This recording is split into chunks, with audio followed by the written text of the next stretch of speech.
सभापति කියන්නේ උඩින් පාපුවේ කෙනෙක් මහජන නියෝජිතෙක්. මහජන නියෝජිතෙක් හැටියට තමන්ගේ මහජන දිනය ප්‍රාදේශ සභාව තුල පවත්වාගෙන යන්නට බැරි නම් මොකද්ද මේ ජාතික ආරක්ෂාව වෙලා තියෙන්නේ?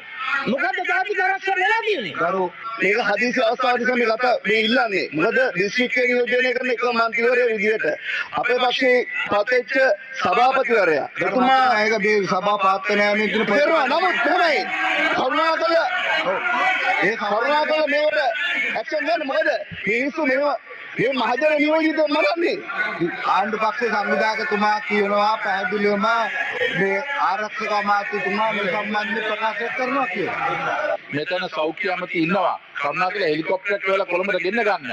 මොකද තියෙන වෙලාවක සමාජයේ දේශපාලන කාර්යාලයේ ගරු අර ඒ සම්බන්ධයෙන් මැදිහත්වීමක් කරයි සෞඛ්‍යාංශ විසින් කාරණා තියෙන්නේ ගරු කතානායකතුමනි මේ වගේ තත්ත්වයක් තුලදී කොහොමද මේ මහජන ආරක්ෂාව සහ මේ රටේ ආරක්ෂාව කරන්නේ මේ අමුතුවරු ඉන්නවා කරුණාකර මේවට පියවර ගන්න මොකද මේවා මේ මහජන නියෝජිතෙක් මේ පිළිගන්නේ පහුගිය කාලෙම විවිධාකාර වෙලිකවි පිළිබඳ වාර්තා වුණා. ඒකට අදාළ පුද්ගලයන් අත්අඩංගු ගනිමින් තිබෙනවා.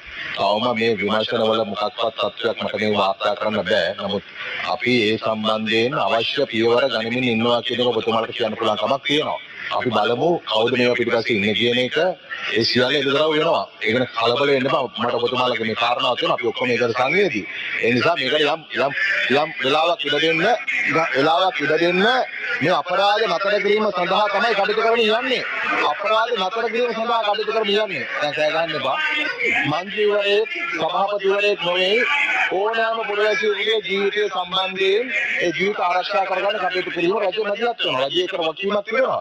ඒකට මේ අපරාධ රැල්ලක් වර්ධනය වෙච්ච රටක